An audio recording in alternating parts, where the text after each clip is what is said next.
So this is the garden room series and I'm just about to do the rest of the plasterboarding. So in the previous episode, we did the insulated plasterboard all on the roofs and all around the perimeters. Now it's time to do the internal walls. I've got a small ceiling here and it's a really straightforward job. It's just standard plasterboard. Our studs are at 400 centers. We're using a 12mm thick board. Quite often I do my studs at 600 centers and then I step it up to 15mm plasterboard. Now the first thing I want to say is, since I've done some plasterboarding videos last year on the big build, quite a lot of people questioned centers. So on the big build we did everything at 450 centers and people said that's great, it works really well for PIR because you get 3 equal rips out of the PIR when you use the Gapo tape. But what about plasterboard? Now, so let me clear that up. So plasterboard, believe it or not, comes in several sizes. In fact, if you've watched anything from Australia, when they do their drywalling, they have boards which can be up to 3.6 meters long.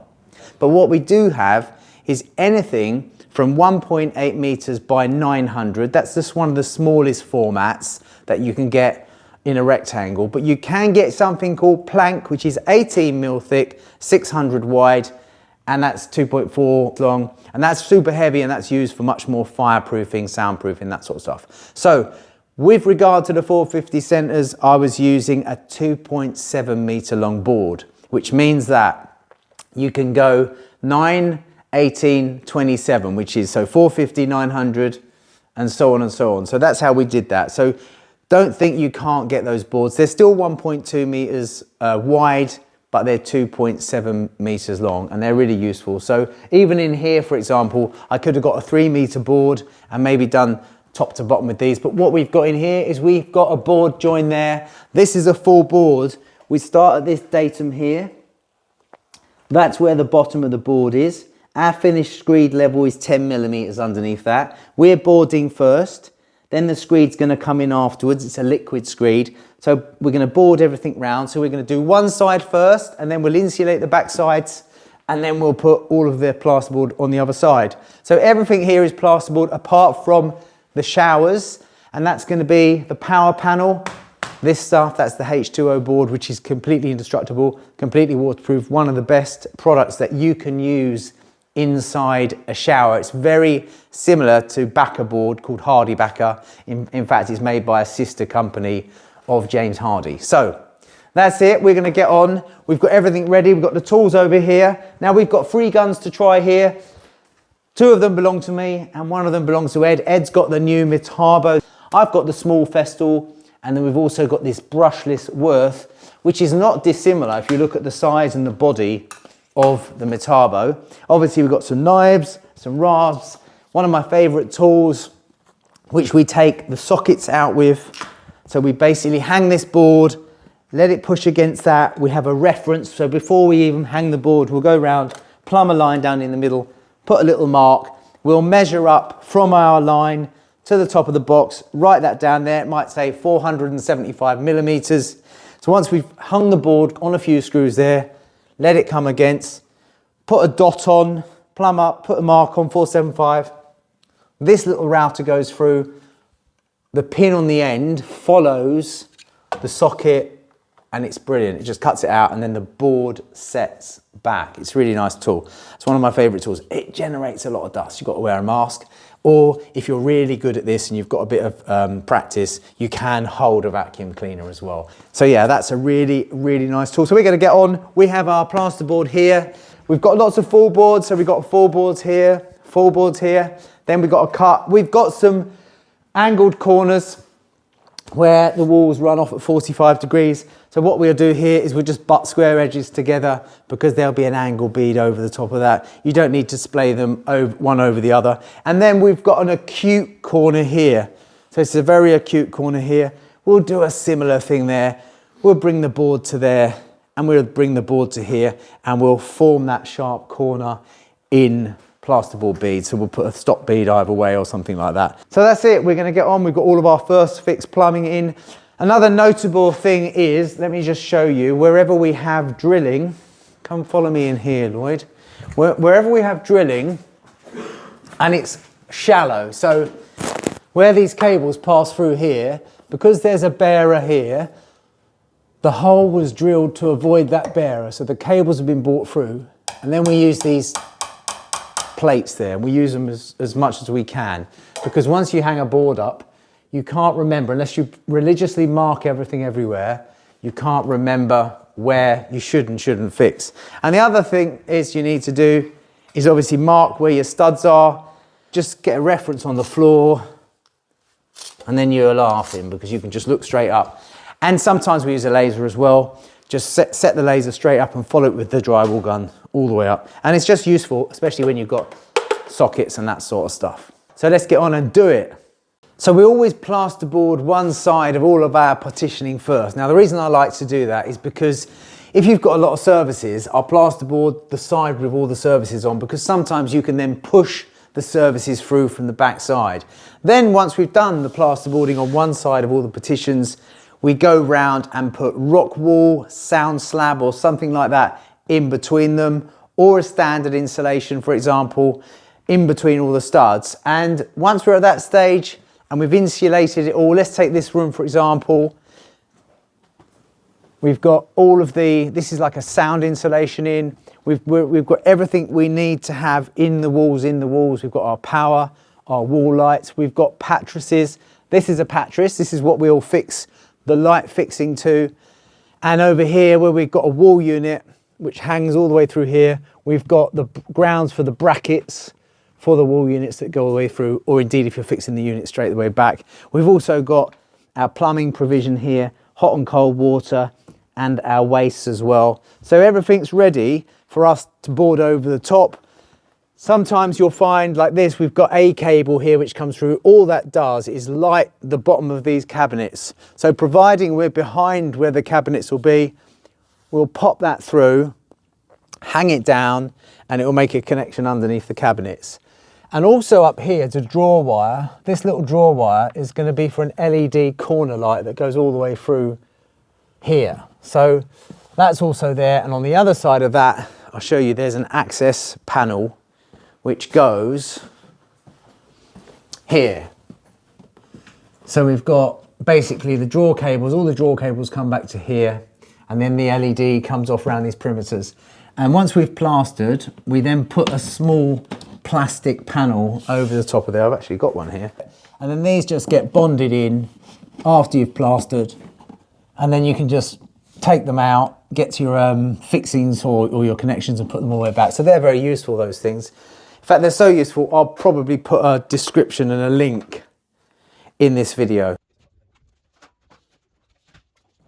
Now you may notice that we are standing our plasterboards up, or indeed putting them in vertically. Now there's a big debate, and across the world drywall and plasterboard is often done horizontally because the plasterboard has a grain. However, in commercial settings, then we hang it upright, if you like this. So the debate is all about the grain in the plasterboard and adding strength to a wall. Now we use a material for our stud wall called True Stud. We're at 400 centers, and you can see everywhere where the board goes there is a board joint. So we could go either horizontally or vertically, and all the joints are supported. Now if this was at 600 centers, the same rule would apply. You'd still want to use a noggin on all the board joints, but I would probably do it horizontally because it's a little bit more forgiving, because there's not so much timber to keep the wall nice and flat. But with this True Stud, it's absolutely perfect.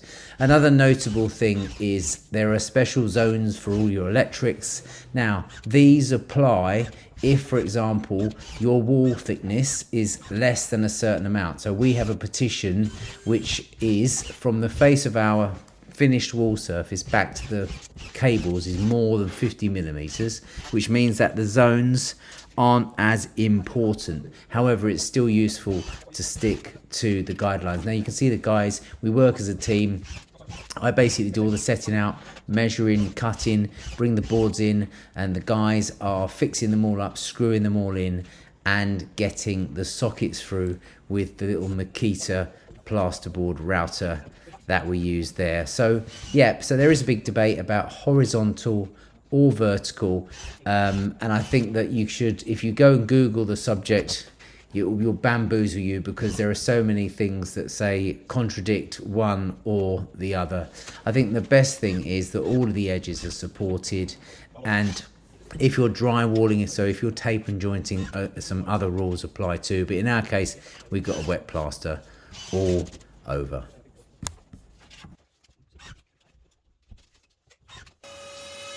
If you've never cut plasterboard, it is super simple. You just got a craft knife and you score basically all the way through the paper. You can do it from either side. I'm always working on the face side for neatness. You score once just through the paper. You don't have to go mad too deep.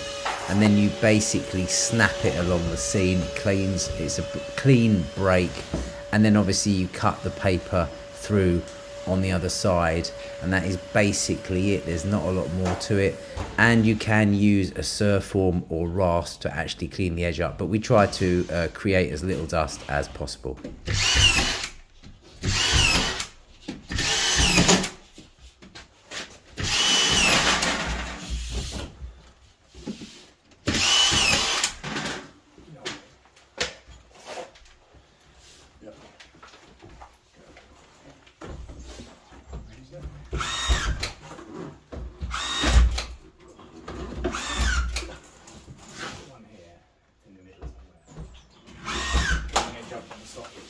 Yeah.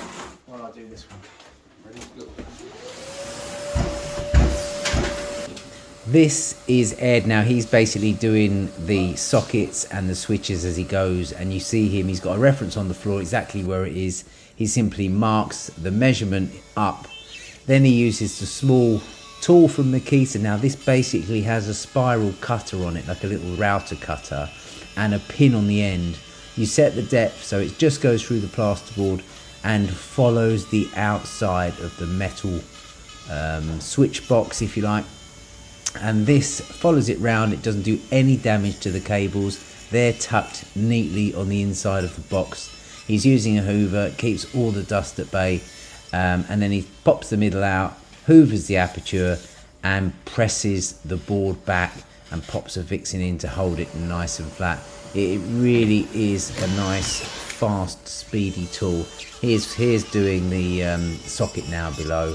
Again, it is something that people look at and think, oh, this is a bit of a novelty. There's loads of ways of doing this. Some people sort of bang the plasterboard against the metal boxes, take it off, cut through from the imprint that's left. But it's just much quicker this. We just hang the plasterboard above, and then we just punch through with this little device. Follows the edge of the metal box, and it's done.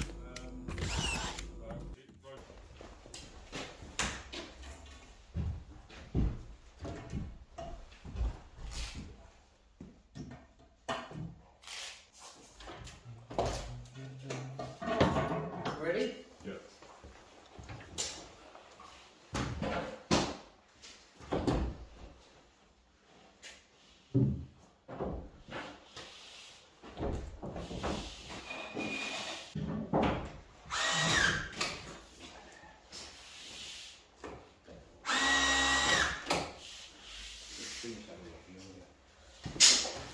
So it's like any job, when you're doing sheet material, we just put a couple of stops screwed on, we just move these around.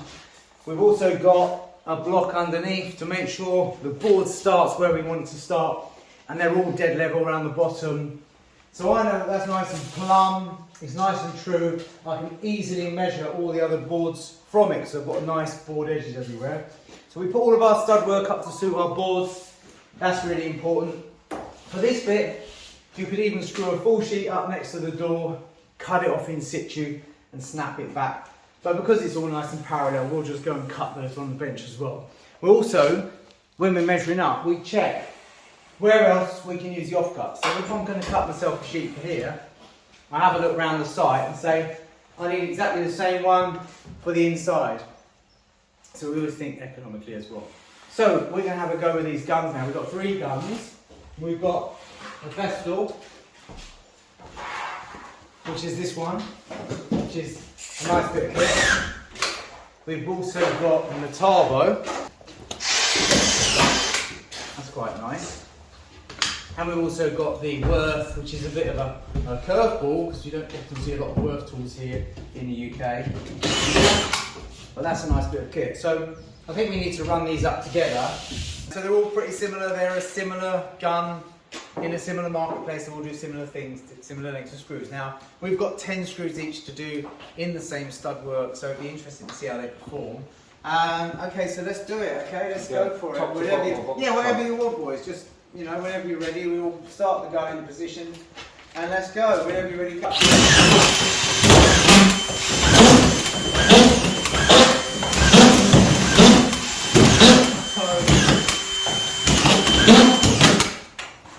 Not good.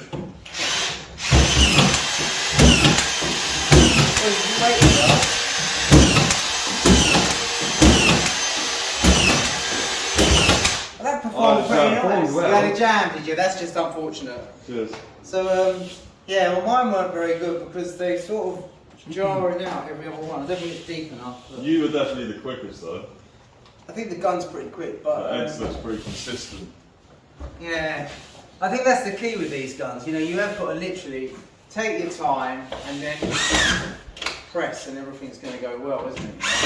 They're all good. What I love about that Festool is how it can, when you take the end off, you can unwind and wind in screws really delicately with that. That's one of the things I found with that that's really nice. But they're all really good. They are. Not a lot in them, is there? Really? No. What's this one here, Ed? Hey? Oh yeah, a little bit of a miss. But yeah, it's all good though. Yeah, they're not bad. They just save a lot of time. You can see that's over 30 screws screwed in like 30 seconds or something like that. Yeah, they're pretty good. So this is a shower and a toilet. So in here, the shower walls are actually going to be the power panel, and the power panel will start from halfway down. This is as far as the shower comes. The power panel will go all the way around, and that's it's completely indestructible, tile straight on it, and then the plasterboard will start on the other side of there. So that's how we'll get away with doing that in here. And then everything else is really ready. So we're going to get on and finish all the rest of this plasterboard now and get ready for door linings and then also the screed on the floor.